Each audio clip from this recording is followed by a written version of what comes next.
Nakahanda na ang Philippine National Police sa pag-uumpisa ng impeachment trial ni Vice President Sara Duterte.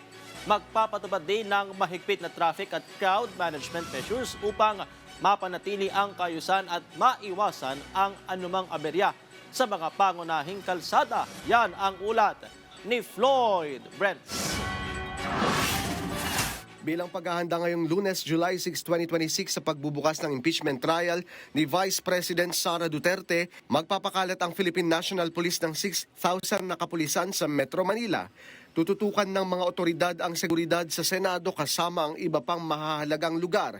Ito ay dahil sa inaasahang pagdagsa ng mga taga-suporta, nagproprotesta at iba pang dadalo sa mga pagtitipon. Nakahanda na po ang NCRPO, tayo po ay magpapatupad ng comprehensive na security deployment para tiyakin po ang kapayapaan, kaayusan at ang kaligtasan ng publiko. Magpapatupad din ng mas mahigpit na traffic at crowd management measures para mapanatili ang kaayusan at maiwasan ang anumang aberya sa mga pangunahing kalsada. Nakahanda rin ang mga police assistance desk, emergency response teams at mga specialized units sakaling may maganap na hindi inaasang insidente.